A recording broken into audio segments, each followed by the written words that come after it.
Work भी एक रोजगार है। सुप्रीम कोर्ट ने अपने एक महत्वपूर्ण आदेश में ये बात कही और एक बार फिर देश में वेश्यावृत्ति पर चर्चा शुरू हो गई। आज मंडे मेगा स्टोरी में जानिए दुनिया में वेश्यावृत्ति का 4400 साल पुराना इतिहास और भारत समेत दुनिया भर में तेजी से फैलते प्रोस्टिट्यूशन बाजार की पूरी कहानी।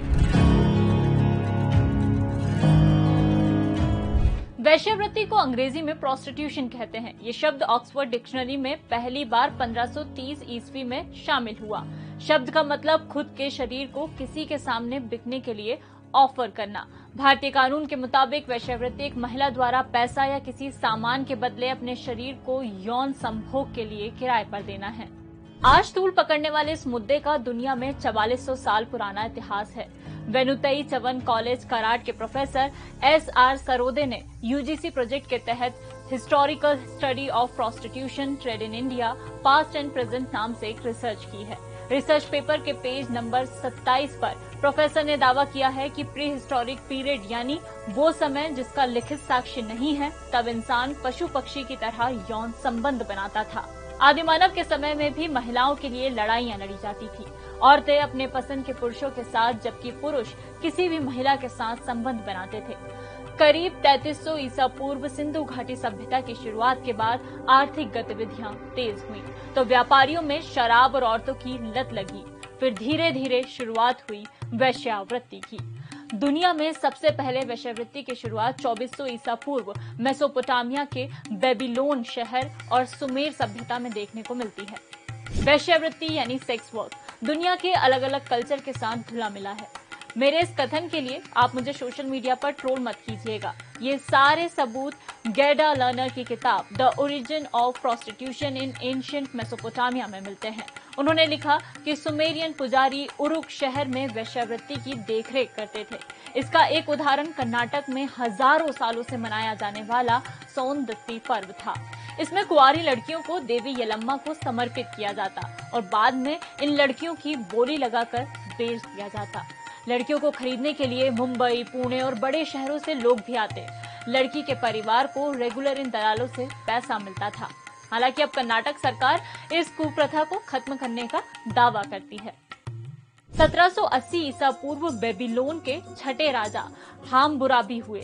इन्होंने 282 कोड का कानून तैयार किया। इसमें कोड 178, 180, 187 और 192 में पहली बार वेश्याओं के अधिकार की बात की गई।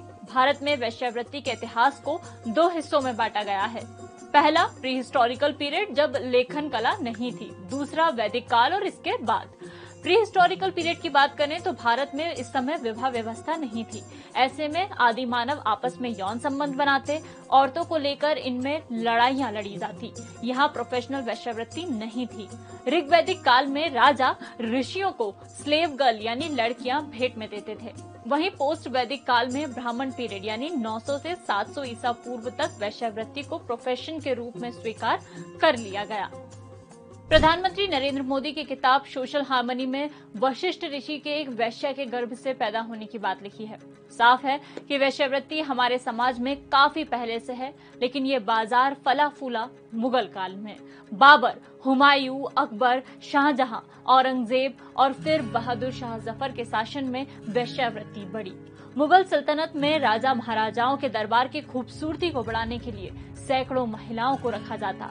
अकबर ने अपने समय में वेश्याओं के रहने के लिए राजधानी के बाहर व्यवस्था की थी। इस वक्त आम लोगों के लिए वेश्याएं आसानी से उपलब्ध न हो, इसलिए अकबर ने कठोर कानून भी बनाए। हालांकि मुगल काल में रखैलें और दासियां रखने की प्रथा काफी तेजी से बढ़ी। इस वक्त वेश्यावृत्ति से जुड़ी महिलाओं के लिए उर्दू के शब्द तवायफ का इस्तेमाल किया जाता था।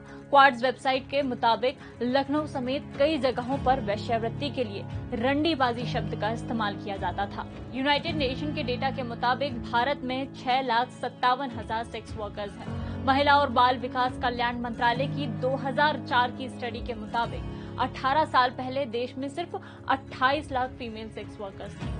Germany, Netherlands, Dominican Republic, Kenya, Philippines जैसे दुनिया के कई देश सेक्स टूरिज्म के लिहाज से खास हैं।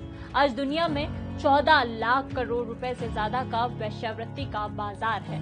इसमें भारत में सेक्स ट्रेंड इंडस्ट्री की सालाना इनकम 63,000 करोड़ रुपए है। कितनी? 63,000 करोड़ रुपए। 2022 तक इसके और बढ़ने का अनुमान है। बांग्लादेश, नेपाल, थाईलैंड, भूटान, रूस और उज्बेकिस्तान से लड़कियां वेश्यावृत्ति के लिए भारत लाई जाती हैं। Trafficking women and children in India नाम की रिपोर्ट चाइल्ड सेक्स टूरिज्म के मामले में भारत को हॉटस्पॉट बताती है। वहीं भारत में 90% औरतें 18 साल से कम उम्र में इस पेशे में आती हैं। ऐसे में उनकी सहमति भी एक बड़ा सवाल है।